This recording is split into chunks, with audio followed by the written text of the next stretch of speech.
Assalamualaikum warahmatullahi wabarakatuh. Bertemu lagi dengan saya, Herman Jambek. Kali ini saya akan menjelaskan tentang bagaimana jalan Islam untuk hanya Islam kepada Allah. Seperti yang dijelaskan sebelumnya, bahwa Islam itu adalah berserah diri kepada Allah. Islam ini adalah sebuah jalan. Islam ini adalah suatu praktek. Islam ini adalah suatu amal di mana kita senantiasa berserah diri hanya kepada Allah. Islam ini tentu memiliki berbagai macam aturan, jalan-jalan yang harus ditempuh. Nah, di mana muncullah kesininya orang beranggapan bahwa Islam itu adalah agama. Kalau seandainya kita mengikuti pola umum, ya anggaplah Islam itu agama. Tapi bagi saya sendiri bahwa Islam itu adalah sebuah jalan. Islam itu adalah jiwa. Islam itu adalah hakikat di dalam diri. Di mana jalan-jalan yang ditempuh oleh banyak orang, sebetulnya dari semua jalan yang ditempuh itu hanya dua. Makanya dikatakan di dalam Al-Quran ataupun hadis-hadis bahwa sebetulnya ada dua din yang orang menafsirkannya dengan sebutan agama, tapi saya menyebutnya ada dua jalan, yaitu jalan bumi dan jalan langit, ardun dan samawat.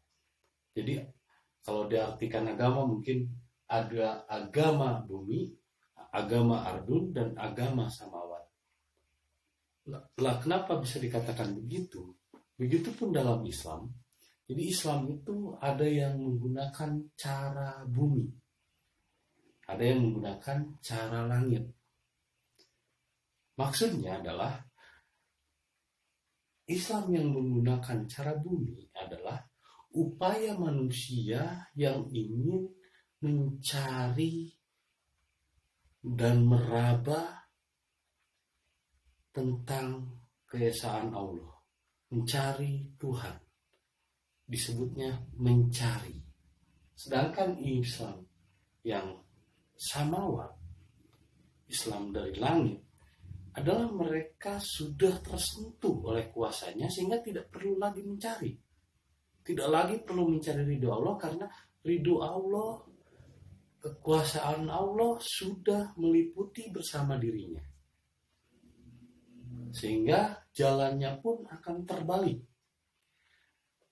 Islam yang ardun, din yang ardun, itu akan mengawali pencarian Allah itu dari syariat menuju tarekat, menuju hakikat, dan terakhir adalah ma'rifat. Padahal sesungguhnya syariat atau jalan pikiran itu adalah hal-hal yang terbatas kepada benda dan sosok. Sehingga dalam ibadah ardun itu masih butuh yang namanya sosok, butuh namanya benda yang dituju sebagai perantara antara ibadah dirinya dengan Allah. Masih butuh wasilah, masih butuh guru untuk bertanya kepada Allah. Ini harus ada perantara-perantara. Begitupun dalam tarekat jalan hati. Setinggi-tingginya orang yang ingin mencapai Allah dari bumi, naik ke syariat, ke tarekat, ke hakikat, ke ma'rifat, sesungguhnya tidak akan nyampe kepada ma'rifat. Paling tinggi pun dia hanya akan berkutat di syariat. Dan setinggi-tingginya syariat, itu paling tinggi surga mereka adalah surga wanita. Surganya sehingga digambarkan dapat 40 bidadari, digambarkan kenikmatan begini dan begitu. Itu surganya surga hayalan yang semuanya sebetulnya ada di Indonesia. Surganya orang-orang Arab yang di sana gersang, ada aliran sungai yang mengalir, buah-buahan, padahal itu gambaran yang ada di Indonesia. Ini surganya hanya sebatas kepada benda dan dunia. Begitupun dalam tarekat ini tidak akan pernah sampai kepada marifat. Karena jelas dari dauh-dauh yang dulu dikatakan bahwa awaluddin ma'rifatullah. Jadi awal untuk mengenal din Allah itu harus dari makrifat dulu. Kita harus mengenal dulu sifat-sifat Allah. Kita harus mengenal dulu ilmu-ilmu Allah. Setelah kita mengenal ilmu Allah, maka turunlah kepada hakikat. Setelah kita mengenal hakikat, turun lagi menuju tarekat. Setelah mengenal tarekat, turun menjadi syariat. Karena hakikatnya, ketika kita mengenal kekuasaan Allah, ar-rafad awaluddin ma'rifatullah, itu akan benar ranahnya, makrifat, hakikat, tarekat, syariat. Maka syariatnya akan benar. Karena apa? Karena ia berawal dari ma'rifatullah dulu. Ia mengenal Allah dari rasa dulu. Dari jiwa, ke rasa, ke hati, ke pikiran. Lalu ke gerak, ke ucapan. Dan sifat asma af'al. Tapi kalau dari ardun, kalau dari syariat dulu, ini ujung-ujungnya Allah, bahkan Allah sendiri itu disifatkan menjadi sifat-sifat manusia. Allah sendiri disifatkan menjadi sifat-sifat manusia. Bahkan Allah sendiri dipaksa untuk ikut mengikuti cara berpikirnya. Bahkan Allah sendiri dipaksa untuk ikut mengikuti aturannya. Artinya Tuhan dipaksa untuk mengikuti kehendak nafsunya. Itu cara ardun. Cara ardun dari bawah menuju langit. Kata-katanya terlalu tinggi. Bahkan banyak, tidak sedikit dari cara ardun ini, dari din yang ardun ini, orang yang mengaku dirinya suci, mengaku embim, mengaku hebat, mengaku orang yang paling benar, mengaku diutus Tuhan, mengaku turunan yang mulia, dan lain sebagainya. Ujung-ujungnya ngaco. Ujung-ujungnya ngaku paling hebat.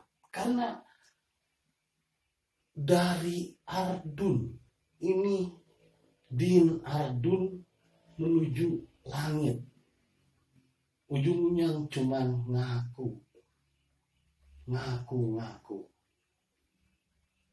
Tapi sifatnya masih suka ngomongin orang, masih suka ngejelekin orang, masih suka ngehina, masih suka ngibul, dan lain sebagainya. Ini ardun dari bawah menuju langit. Langit, ngomongnya terlalu tinggi. Padahal kalau ngomongnya terlalu tinggi nanti ketabrak pesawat tuh. Nah, kalau dari samawat, karena kita ini memang makhluk spiritual, karena kita ini memang makhluk cahaya yang diturunkan ke dunia untuk menjadi manusia. Artinya awaluddin ini benar. Awaluddin ma'rifatullah. Awal untuk mengenal din itu adalah dengan mengenal dulu makrifat. Lalu hakikat, turun lagi ke tarekat dan syariat. Nah, ini membumi. Jadi dari langit turun ke bumi. Karena hakikatnya kebenaran itu dari langit turun ke bumi, bukan dari bumi naik ke langit. Ingat, hakikat kebenaran yang sejati itu dari langit turun ke bumi, bukan dari bumi naik ke langit. Jadi kalau ini dari langit turun ke bumi, ketika dia berbicara syariat, ini ujung-ujungnya adalah ingin mendirikan khilafah Islam seperti NII, HTI, dan lain-lain. Ujung-ujungnya hanyalah radikal, menghalalkan segala cara, membolehkan membunuh orang yang tidak seiman dengannya. Tapi ketika dia berawal dari samawat, ketika berawal dari ma'rifatullah, berawal dari rasa dulu, maka akan membentuk kesadaran diri. Bahkan Yasin wal Qur'anil Hakim, Quran pun bukan kitab yang di luar dirinya yang dibaca. Karena kalau Quran itu kitab, ketika wahyu Nabi pertama dibacakan, belum ada yang namanya kitab. Tidak ada kitab tertulis. Nabi Muhammad tidak pernah membaca, bahkan tidak pernah menulis kitab Al-Quran. Kitab ditulis setelah nabi-nabinya wafat. Ingat, kitab ada setelah nabi wafat. Kitab yang dimiliki oleh para nabi adalah kitab yang tersirat di dalam dadanya, di dalam dirinya, di dalam jiwanya. Itulah kitab telas, kata orang Jawa, kitab abadi. Karena dia tersirat. Inilah ayat kauniyah, ayat yang tersirat di dalam diri, ayat yang tersirat di alam. Inilah kitab makrifat di dalam dirinya. Jadi ketika Yasin ini adalah din jiwa, Yasin. Wal Qur'anil Hakim, ini adalah hukum. Ketika dia memiliki kesadaran hukum, maka dia tidak dipaksa, tidak perlu diatur untuk tidak boleh begini begitu. Dia akan memiliki kesadaran sendiri.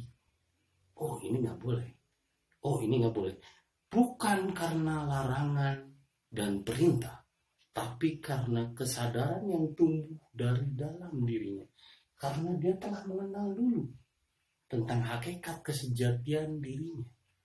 Apa sih manusia diciptakan? Untuk apa? Untuk ibadah hanya pada Allah dan untuk menjadi saksi.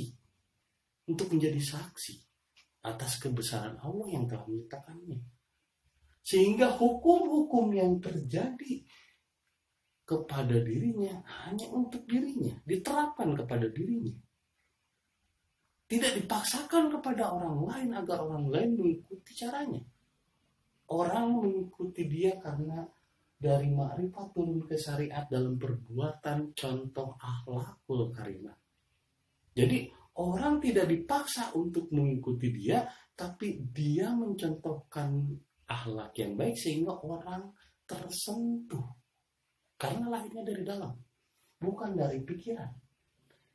Kalau ini maka sifatnya memaksakan, mendiskriminasikan orang lain, menekan.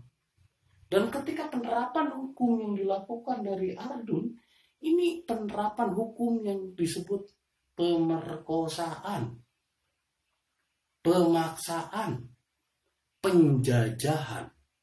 Hukum pun banyak dilanggar karena hukum mereka yang ciptakan, mereka pula melanggarnya. Tapi ketika hukumnya itu datang dari hukum Allah, yaitu dari mengenal dulu diri, maka hukumnya adalah hukum kesadaran.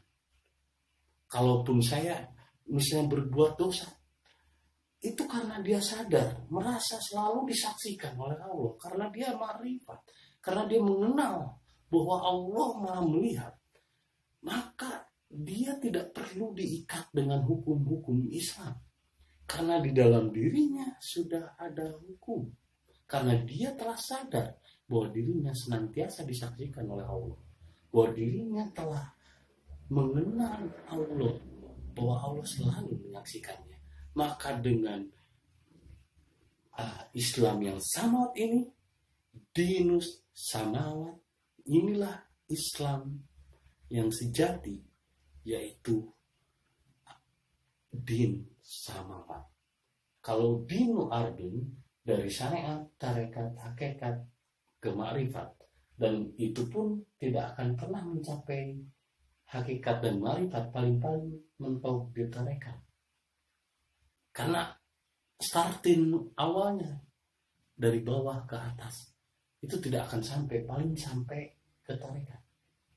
Tapi kalau dari atas, dari makrifat, dari mengenali Allah, dari mengenali diri, maka dia akan membumi. Sifatnya akan rendah hati, sifatnya low profile, karena dia akan membumi dari langit, dari mengenal dulu kepada Allah. Karena di dalam ayatnya dijelaskan Man arafa nafsahu faqad arafa rabbahu.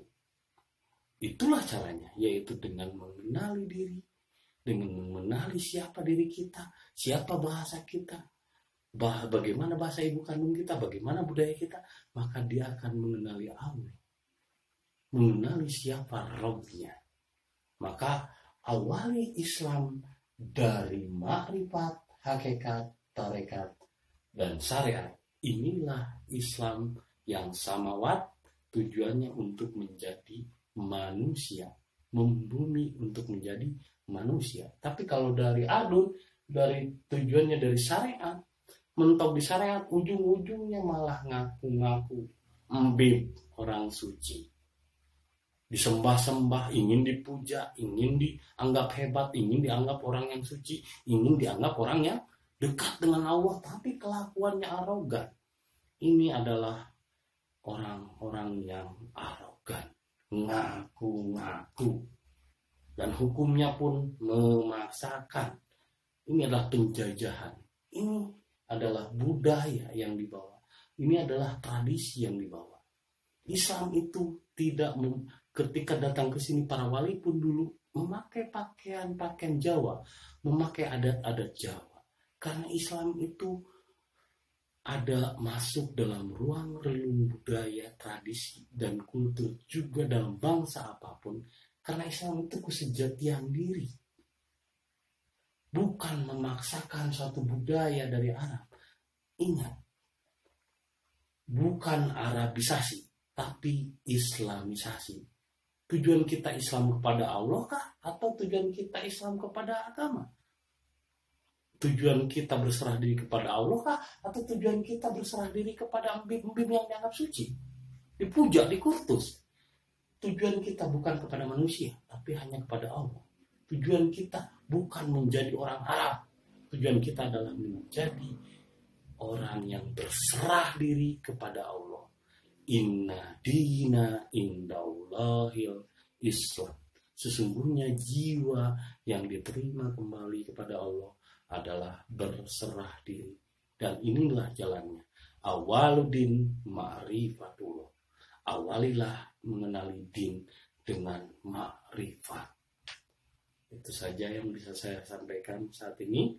Terima kasih. Assalamualaikum warahmatullahi wabarakatuh.